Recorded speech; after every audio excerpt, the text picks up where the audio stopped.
Olá, boa tarde. Eu sou o professor Diego. Essa é uma aula para física de segundo ano.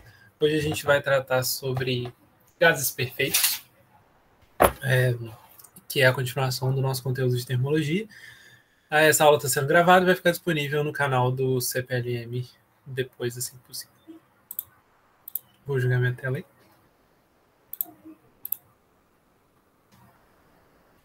Não.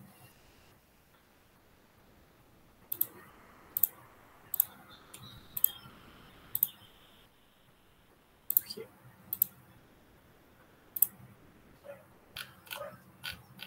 Então, primeiro eu vou fazer uma discussão, depois eu volto nesses exercícios aqui, que é a questão, né, da aula e tudo. Bom,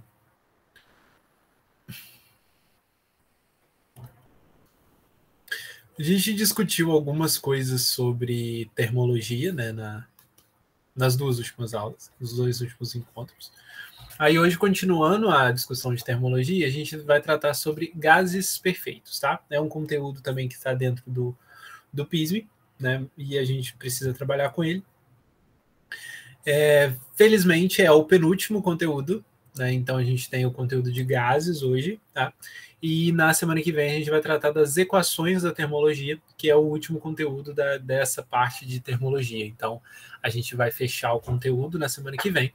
E se a gente puder ter aula no dia 22, eu não tenho certeza se teria aula nesse dia, a gente faz uma aula de exercícios ou um fechamento, se não der tempo de falar tudo na semana que vem. Se a gente vai começar a falar sobre gases, né, gases perfeitos, então o gás, ele é efetivamente o que, né, o nosso pensamento direto mesmo, né, da ideia do gás, é de que você teria um componente, né, ou seja, um material, tá, em forma de gás. Então, por exemplo, você pensa no gás hélio, tá? O hélio é, né, encontrado aí na natureza, ele é um gás, né, o gás hélio. Então, isso significa o quê? Que ele está numa temperatura, que a temperatura ambiente, né, a temperatura que a gente atua aqui sobre ele, né, ele vai ser um gás nessas condições, tá? Se ele estiver em condições de mais frio, né, ele também pode se condensar, mas a gente vai ter ali as informações que a gente está tentando analisar aqui com relação a gases. Então a gente vai analisar aquela estrutura, né, em que aquele componente, as moléculas, elas estão bem dispersas, bem espaçadas, né? Então a gente não consegue contê-las, né, no formato de líquido ou no formato de sólido. Então ela está ali como um gás. E a gente vai tratar aqui os gases perfeitos, tá? E a gente tem equações, né, para tratar desses gases específicos que a gente vai trabalhar aqui. Bom, primeiro um leve review de duas equações, tá? Número de mols é massa sobre a massa molar e pressão é força sobre ar, tá?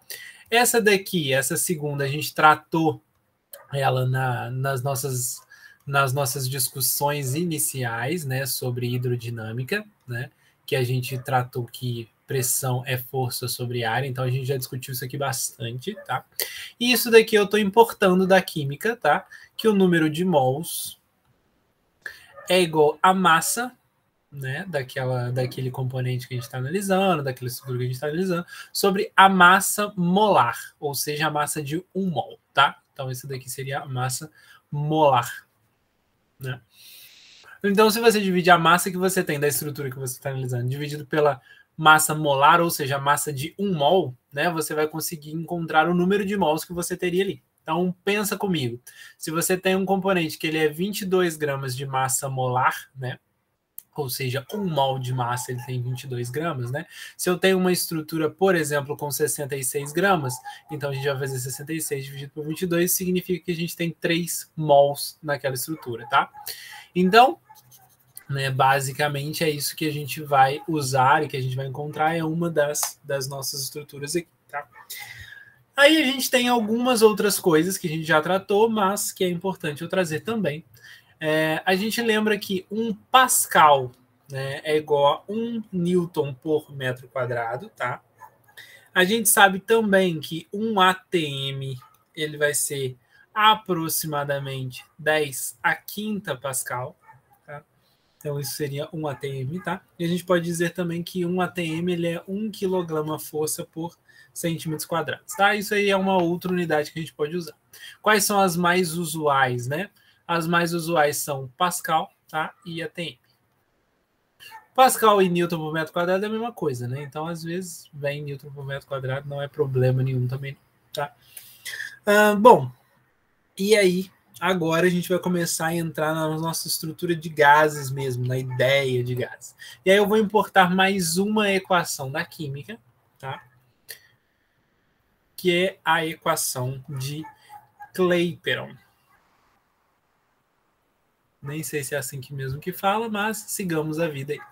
Que ela diz que PV é igual a nRT. Tá? Eu não sei se ela já foi trabalhada na química com vocês, então eu vou destrinchá-la um pouquinho melhor aqui para o que eu preciso, tá?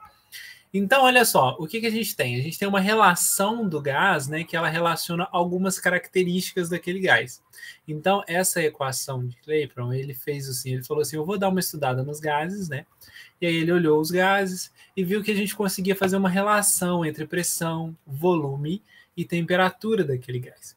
Então, a gente colocou aqui pressão, tá? A gente colocou aqui volume daquele gás.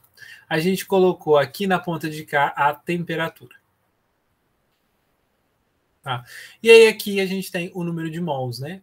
Que vai indicar para a gente aí o tamanho, né? A quantidade de mols que a gente tem. E essa R aqui é uma constante, tá? É uma constante que faz essa relação ficar coesa. Então a gente teria a constante aí, tá? E essa constante ela tem valor fixo, né? Se ela é uma constante, né? Ela vai ter um valor fixo.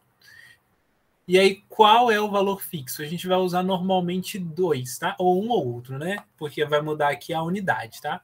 Então, 0,082 atm litro por mol Kelvin, tá? Ou a outra opção que a gente tem é 8,3 joule por mol Kelvin, tá? Bom, então a gente vai ter aqui, né? Deixa eu só ajustar isso aqui um pouquinho melhor. Tá? Então vai ser mol vezes K. Nossa senhora. Meu objetivo era justamente melhorar o K e ficou pior. Então, ATM litro dividido por mol Kelvin. Por que essa unidade é importante, né? Porque essa unidade aqui, essa constante aqui, ela vai definir as unidades das coisas que a gente está trabalhando. Então, por exemplo, se a gente tem a constante aqui 0,082, olha só, a pressão está em ATM, o volume está em litro, tá? O número de mols está em mols mesmo, bacana. E a temperatura está em Kelvin, que é a temperatura absoluta. Então, você precisa usar esses elementos nessas unidades para usar essa constante desse jeito.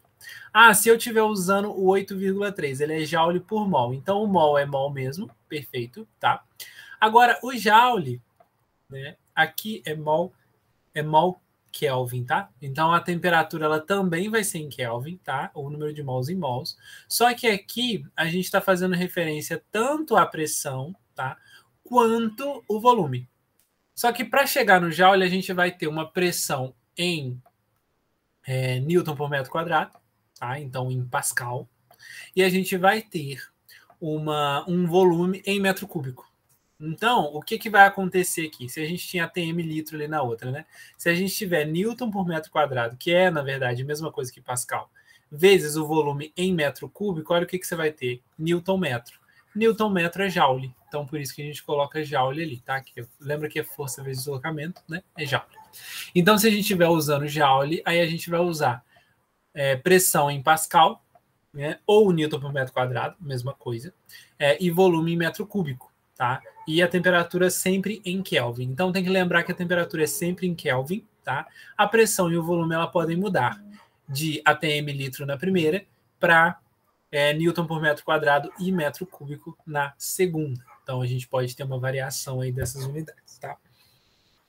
Bom, e aí, a partir disso, né, a partir dessa ideia aqui, a gente criou a lei geral, né, os carinhas inteligentes lá criaram a lei geral dos gases.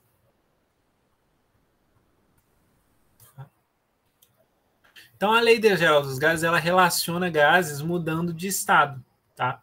Então, ela vai ela vai proporcionar mudanças dentro de um mesmo elemento, né? E a gente vai ter ali, através dessas mudanças, um entendimento de que a gente vai ter uma relação, tá? E aí vamos pensar o seguinte, a gente tem PV igual a nRT. Então essa é a primeira equação que a gente tem. Eu não posso dizer que PV, o P minúsculo aqui, tá? Pressão normalmente a gente coloca minúsculo. PV sobre T, ele vai ser igual a NR. Eu te disse que a gente tem um R que ele é constante. A gente tem um R que é uma constante. E a gente tem uma mudança em uma estrutura de um gás. É isso que eu estou analisando, uma mudança na estrutura de um gás. Então, o número de mols também não vai mudar, certo? A gente vai analisar em cima de uma quantidade fixa de número de mols. Então, eu posso dizer, né, que NR, né, numa situação 1, ele é igual ao NR numa situação 2, tá? Por quê? Porque a gente está fazendo uma modificação no gás, mas não está mudando nem o número de mols, nem o valor da constante. Só que se NR é igual, eu posso dizer que PV sobre T é igual, né? Então eu posso dizer que P1V1 sobre T1 é igual a P2V2 sobre T2. Então você teria aí uma mudança. Então, por exemplo, eu estou pegando um gás, né? Estou pegando lá o gás hélio, e eu estou aquecendo ele de 30 Kelvin para 200 Kelvin, tá? Eu estou aumentando ele de 30 litros para 300 litros. Então, eu estou expandindo ele, né? Estou expandindo ele, estou aumentando a temperatura dele. E aí você fala assim, ele começou com uma pressão de 1 atm. Qual que vai ser a pressão final? Quando a gente está fazendo uma atuação desse porte, né, a pressão ela vai mudar na mesma proporção que essa equação aqui nos diz. Então, né, é só você aplicar os valores e descobrir aquele elemento que está faltando, né? Então, por exemplo, eu vou até mudar aqui, né? Eu vou dizer que a temperatura se manteve. Então, a temperatura se manteve, o volume cresceu 10 vezes. Então, a pressão ela vai ter que diminuir 10 vezes para acompanhar, né? Então, ela seria 0,1 atm.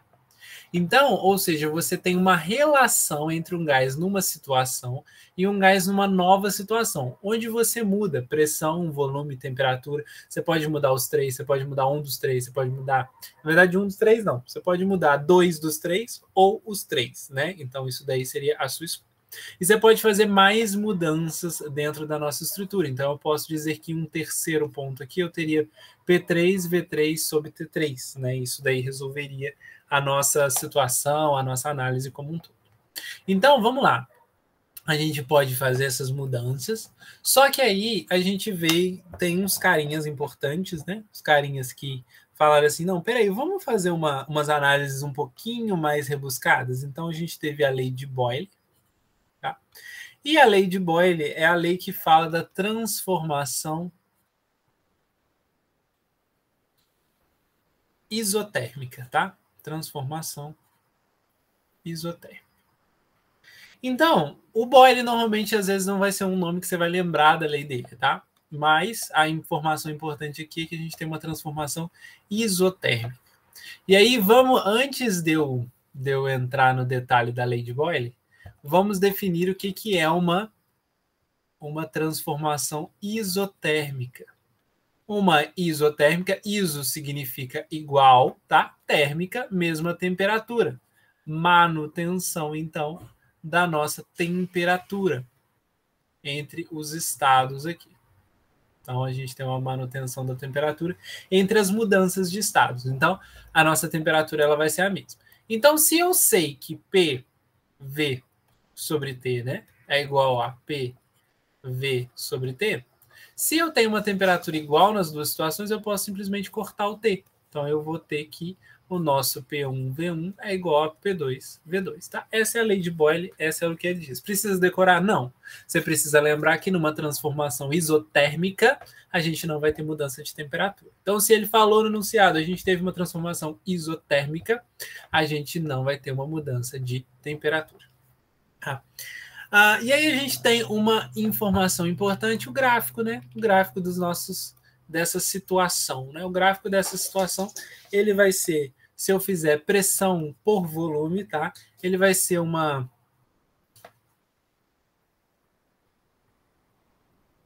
hipérbole nesse sentido aqui, tá? E se eu tiver um aumento de temperatura, ela vai subindo, ela vai ficando mais alta aqui, né? Nessa ideia aqui. Então, a gente teve aqui a situação T1, T2, T3. Ah, mas você não falou que é uma que não tem variação de temperatura? Tá, vamos lá, vamos explicar isso aqui melhor então. A gente tem aqui, olha só, a gente tem uma curva aqui que representa um gás, tá? A uma temperatura fixa, T1, tá? Ao longo, né, de uma transformação isotérmica, ou seja, que não houve mudança de temperatura, tá? E, ou seja, cada pressão aqui eu vou ter um volume correspondente, né? Então, cada pressão eu vou ter um volume correspondente. Só que se no processo todo eu tiver uma temperatura diferente, T2, então ele vai seguir uma segunda curva, né? Ele não vai seguir a mesma curva, ele vai seguir uma segunda curva. Então, se eu tenho temperaturas, né? Se eu estou fazendo uma análise numa temperatura T1, e aí eu fiz a análise completa, ele me deu uma curva. Agora eu vou pegar esse gás e eu vou analisar ele inteirinho, a mudança de pressão, a mudança de volume, numa mesma temperatura, só que T2, que é maior do que o T1. Então ele vai fazer uma curva um pouquinho acima dessa T1. Então a gente teria que, se a gente vai subindo as curvas, a gente vai subindo a temperatura. E a gente tem a segunda lei, que também deriva dessas ideias, tá? Que é a lei de Charles e Gay-Lussac. Então, a gente vai ter aqui que essa lei é a da transformação isobárica. Ah, o que significa isso? Tá? Então, isobárica. Isobárica é a manutenção da pressão. Então, mesma pressão, tá? Então, você pode lembrar que iso é igual e bar é da unidade, né? De bar.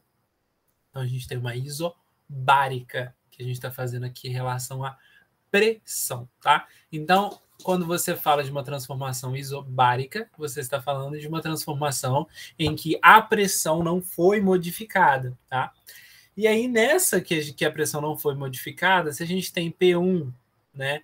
V1 sobre T1, você tem P2, V2 sobre T2, e você sabe que a pressão não mudou, você pode dizer que V1 sobre T1 é igual a V2 sobre T2, tá? E se a gente for desenhar isso graficamente, só faz sentido desenhar isso graficamente ter por V, né? Porque ela seria constante na pressão. Então a gente vai ter retas, tá?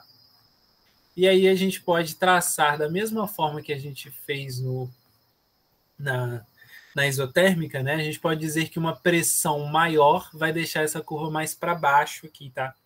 Então o PA ele é maior do que o PB, que é maior do que o PC. Então, mas serão, nesse caso, retas, tá? Não serão mais curvas, né? Igual a do outro. E a gente tem o último, que eu esqueci de pegar o gráfico, então a gente já olha lá. Eu vou buscar ali. Então a gente tem a última lei, que é a lei de Charles. Opa! Só que a lei de Charles, do Charles fez sozinho, tá? E é a transformação isovolumétrica. Só que ela tem um outro nome também, que pode ser isocórica, tá? Ou ainda isométrica, tá? Isométrica também funciona. Então, quando você fala em uma transformação isovolumétrica, tá? Isocórica ou isométrica, tá? Esses três aqui são sinônimos, tá? Todos os três são sinônimos, tá? Eles vão ter o que? Mesmo volume. Então, você fez uma mudança só de pressão e temperatura. Então, na nossa relação P1, V1 sobre T1 igual a P2, V2 sobre T2, quem se mantém é o nosso volume. Então, isso significa que P1 sobre T1 é igual a P2 sobre T2. P1 sobre T1 é igual a P2 sobre T2. Então, essa é a transformação isovolumétrica, tá? Deixa eu só puxar aqui se tem as curvas no detalhe dele, só para a gente não passar batido nessa questão.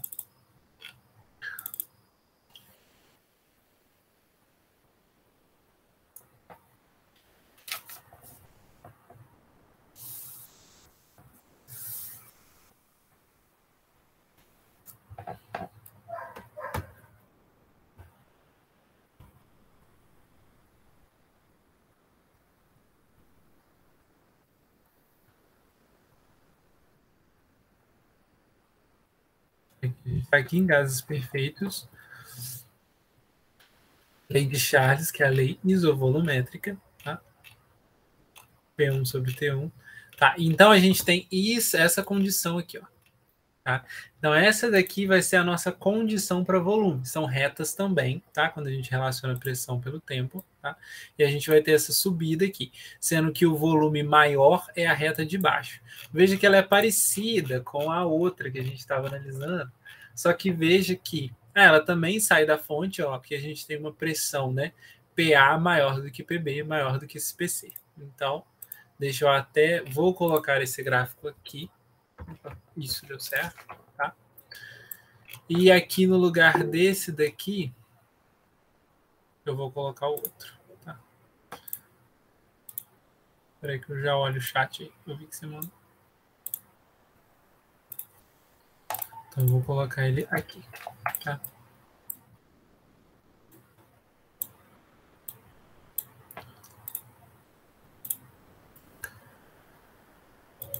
Ué, eu achei que você tinha mandado alguma coisa no chat. Não tem nada. Você tinha levantado a mão? Não? Se quiser falar, por favor. Vou tirar a dúvida a qualquer momento.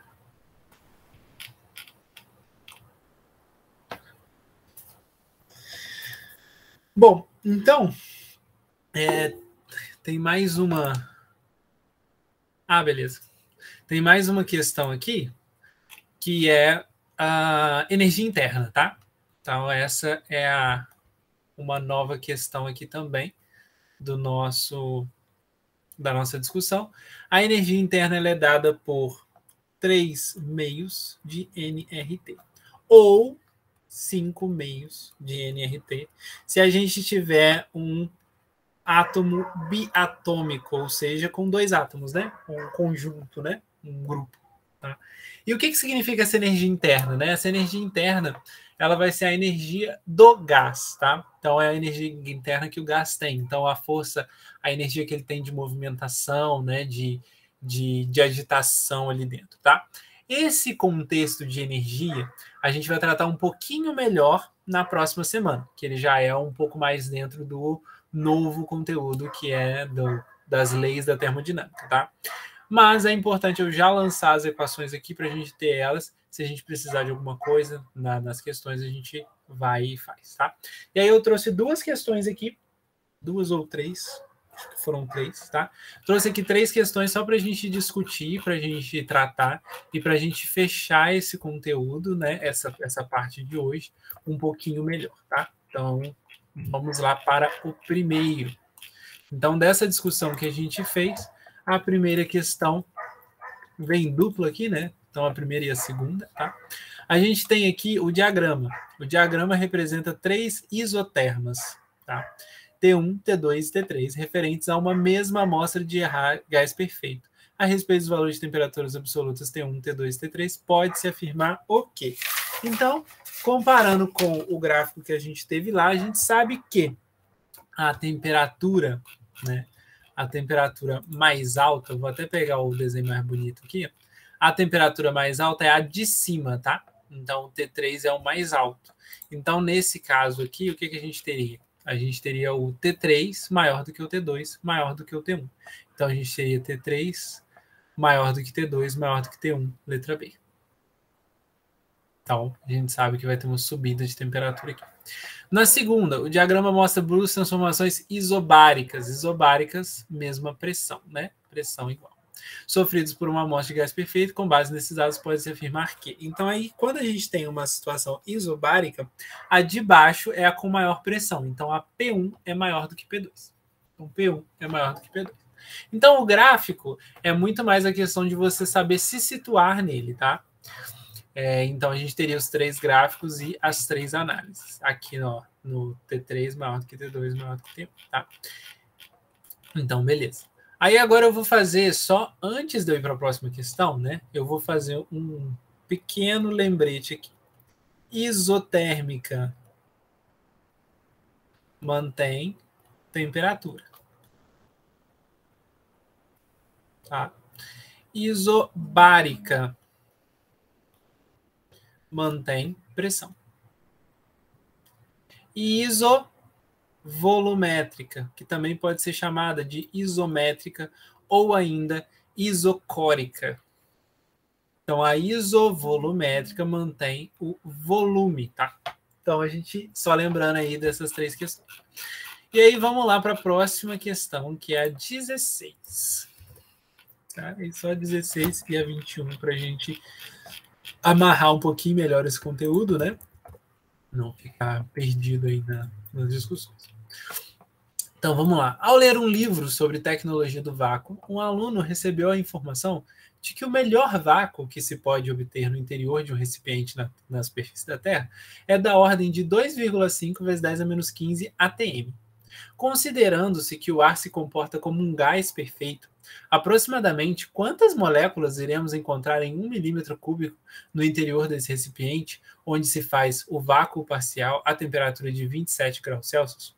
Dados: R igual a 0,082 atm litro por mol Kelvin, 1 litro é igual a 1 decímetro cúbico, número de Avogadro 6,02 vezes 10 a 23 moléculas por mol. Então, vamos lá, o que ele quer saber, né? Quantas moléculas iremos encontrar? Então, a gente vai usar o quê? PV igual a nRT. Por que a gente vai usar isso? Porque aqui a gente vai achar um número de mols, e a partir do número de mols a gente descobre o número de moléculas. Por quê? A constante de Avogadro é moléculas por mol. Então, se eu tenho essa quantidade de moléculas em 1 mol, se eu souber a quantidade de mols que eu tenho dentro dessa estrutura, eu consigo descobrir a quantidade de moléculas. Tá? Então, eu vou usar basicamente essas 2 ideias aqui para me auxiliar. Tá? Então, eu sei que PV é igual a nRT, e aí ele deu que o R é igual a 0,082, então 0,082 atm litro por mol Kelvin, tá? Então, olha só, as unidades têm que conversar aqui, né? A pressão, ela tá em 2,5 vezes 10 a menos 15 atm. Então, 2,5 vezes 10 a menos 15 atm. Precisa mudar? Não precisa mudar. Aqui é ATM, aqui é ATM também. Não precisa de eu mudar nada. Então, eu vou usar ATM mesmo, tá? Quantas moléculas eu vou encontrar em 1 milímetro cúbico? Então, o volume, ele é 1 milímetro cúbico. Só que a unidade de volume aqui no nosso R, ela está em litro. Então, eu vou ter que converter isso aqui para litro. Só que eu sei que 1 litro é igual a 1 decímetro cúbico, tá? Ele não precisava nem trazer isso daqui, que a gente já tinha discutido isso daqui. Então, a gente sabe que 1 litro é igual a 1 decímetro cúbico. Então, eu vou converter o meu milímetro cúbico para decímetro cúbico e eu vou saber que isso é igual à quantidade de litros, né? Porque é de 1 para 1 a relação. Então, se eu tenho metro cúbico, decímetro cúbico, centímetro cúbico, milímetro cúbico, tá? Se eu tenho 1 milímetro cúbico e eu tenho que andar até o decímetro cúbico, eu vou dividir, e eu vou dividir por 10 ao cubo, porque aqui é cúbico. Então, eu vou dividir por 10 ao cubo. E eu vou andar mais uma e vou dividir por 10 ao cubo de novo. Tá? Então, eu dividi 1 dividido por 10 ao cubo, né? Dividido por 10 ao cubo de novo. Então, mantém a base, somos expoentes. 1 sobre 10 a sexta. Eu quero jogar para cima. Eu vou jogar para cima, então vai ficar 10 a menos 6, né? Porque eu vou ter aqui 10 elevado a 0, menos 6, 10 elevado a menos 6. Ou quando a gente tem um expoente, né? Uma potência no denominador, a gente pode subir ela com um sinal negativo. Então, a gente chegaria ali em 10 a menos 6. Então, a gente teria aqui 10 a menos 6 decímetro cúbico. Então, se 1 milímetro cúbico é igual a 10 a menos 6, decímetros cúbicos. Tá? É isso mesmo. Então, isso vai ser igual a 10 a menos 6 litros, tá? Então, 1 decímetro cúbico é igual a 1 litro. Então, vai ser 10 a menos 6 litros. E a gente sabe que o número de Avogadro, tá? Avogadro é igual a 6,02 vezes 10 a 23 moléculas por mol, tá? Então, vamos substituir o que eu tenho e vamos tentar descobrir aí o que estiver faltando, tá? Então, eu tenho PV igual a NRT. PV igual a NRT. Então, no lugar da pressão, eu vou colocar 2,5 vezes 10 a menos 15. Então, 2,5 vezes 10 a menos 15. No lugar do volume, eu vou colocar 10 a menos 6 litros, né? Então, 10 a menos 6 litros. O número de mols é o que eu quero descobrir. O nosso R, 0,082, né? Que foi dado no exercício. E a temperatura ele deu também, ó. A temperatura de 27 graus Celsius. Porém, o nosso R, ele está em Kelvin, né? Ele está em Kelvin, que é a temperatura absoluta. Então, se a gente tem 27 graus Celsius, para transformar Celsius para Kelvin, eu só somo 273. Então, eu vou ter 300 Kelvin, tá? Então, eu somei 273, eu vou ter 300 Kelvin. Então, eu vou colocar aqui 300 Kelvin. Ah, vamos descobrir, então, o nosso número de mols. Ele vai ficar 2,5 vezes. Vou juntar esses dois, 10 a menos 15 vezes 10 a menos 6, né? Mantém a base, somos os expoentes, 10 elevado a menos 21, tá? E esses dois aqui eu vou passar dividindo. Aí eu posso fazer 300 vezes 0,082, que vai me dar 24,6. Então, eu vou passar 24,6 dividindo, tá? Então, eu vou ter aqui 2,5 dividido por 24,6, tá? Então, eu vou ter 0,102. 0,102. Então, 0,10 eu estou arredondando para 2 porque o próximo dígito é 6, né? Então, ele vai forçar isso aqui a vir para 2. Então, 0,102 vezes 10 elevado a menos 21. Tá? Então, 0,102 vezes 10 elevado a menos 21 mols. Tá? Só que o Avogadro ele fala o seguinte, olha, eu tenho 6,02 vezes 10 a 23 moléculas em 1 mol. Então, olha só, se em 1 mol eu tenho 6,02 vezes 10 a 23 moléculas, né? Se eu tiver 0,102 vezes 10 a menos 21 mols, quanto que eu vou ter de molécula? X, né? Vou multiplicar cruzado aqui, ó, vai ficar x vezes 1 é igual a 0,102 vezes 10 a menos 21 vezes 6,02 vezes 10 a 23. Tá? Juntando aqui os 10 elevados. 10 elevado a 20 menos 21 vezes 10 elevado a 23, mantém a base, somos expoentes, me dá 10 ao quadrado. Então, eu vou ter 0, esse daqui que a gente calculou, né? Vezes 6,02. Então, 0,102 vezes 6,02, que me dá 0,612. Então, 0,612 vezes 10 ao quadrado.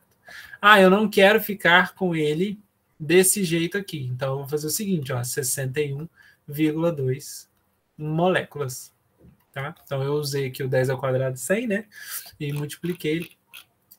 Então, aí ele pergunta aproximadamente, né? Aproximadamente quantas moléculas. Então, a gente teria ali um valor perto de 60 moléculas, tá? Então, se eu tenho um valor perto de 60 moléculas, o valor mais próximo é a letra B, 60 moléculas. As outras são mais longe, ó, 0, 602, 1802 e 6 vezes 10 menos 23, que também são longe. Bom, última questão aqui da nossa discussão.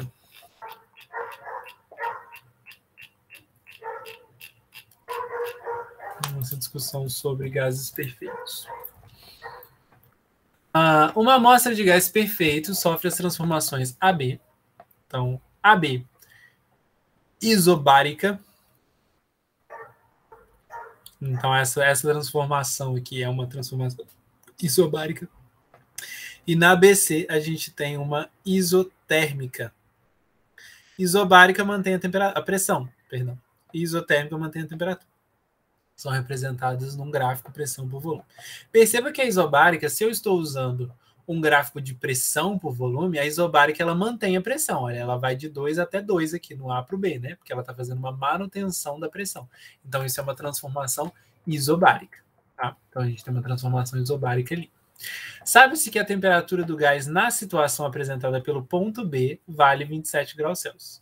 Qual a temperatura nas situações A e C? Então, vamos lá. A primeira coisa que a gente precisa pensar, né? A gente tem de B para C uma transformação isotérmica, ou seja, de manutenção da temperatura. Então, se a temperatura aqui no B ela é 27 graus Celsius, a temperatura aqui no C ela também vai ser 27 graus Celsius. Então, se a gente tem uma transformação isotérmica, e isso foi informado no exercício, a gente vai ter uma manutenção da temperatura. Então, se a gente tem a manutenção da temperatura, né, a temperatura no ponto C ela vai ser 27 graus Celsius, tá? Então, a gente já tem a temperatura no ponto C. Agora, a gente precisa calcular a temperatura no ponto A, que é esse ponto inicial aqui. Só que eu disse o seguinte, se a gente está fazendo uma transformação, né, eu posso dizer PV sobre T é igual a PV sobre T, né, em duas situações diferentes, em dois momentos diferentes. E aí, nesse caso, como eu estou tratando como A e B, eu vou colocar A e B. Então, eu vou colocar PA-VA sobre TA é igual a PB-VB sobre TB. Só que a gente está fazendo uma transformação isobárica, ou seja, de mesma pressão. Então, o P ele pode sumir, porque ele vai ser cortado aqui. Então, vai ficar VA sobre TA é igual a VB sobre TB. E eu tenho que o volume em A, aqui, ó, ele é 2 litros, tá? Então, eu vou ter aqui 2 litros. Opa, o volume está em cima. Eu vou ter aqui 2 litros na parte de cima. E no B, ele muda para 5 litros. Então, eu vou ter 2 e na outra eu vou ter 5 litros, tá? A temperatura em A, eu não sei. É o que eu quero descobrir, tá? Só que a temperatura em B ele deu, que é 27 graus Celsius. Só que sempre que a gente está trabalhando com gases, a gente sempre vai colocar em Kelvin, tá? Então, são 300 kelvins. 27 mais 273, que dá 300 Kelvin. Então, a nossa temperatura TA, ela vai ser, ó, eu vou multiplicar cruzado ali, tá? E aí eu vou ficar com 5 vezes o TA é igual a 2 vezes 300. Então, TA, ele vai ser igual a 2 vezes 300 dá 600 dividido por 5, tá? E aí você faz, ó, 600 dividido por 5 dá 120. Então, 120 Kelvin, né? Ah, eu quero descobrir isso em graus Celsius, né? Porque o exercício está em graus Celsius, né? Então, se eu somo 273 para chegar em Kelvin, né? Para chegar em graus Celsius, eu vou ter 120 Kelvin menos 273. Então, 120 menos 273, tá? Eu vou ter menos 153 graus Celsius, que seria a temperatura que eu estou trabalhando ali, tá? Então, menos 153 graus Celsius é a temperatura em graus Celsius do ponto A. Então, TA menos 153 graus Celsius. Deixa eu ver se tem mais algum aqui. Não, acabou. Ficou com dúvidas, Franciele? Foi tranquilo? Se você tiver mais dúvidas, se quiser que faça mais exercícios, mais questões, pode falar. Eu fico à disposição. Senão, a gente encerra por aqui.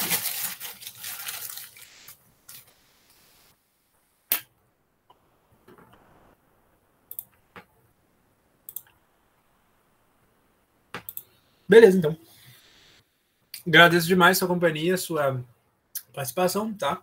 Desejo uma ótima noite e qualquer dúvida é só me procurar, tá? Um grande abraço e até semana que vem.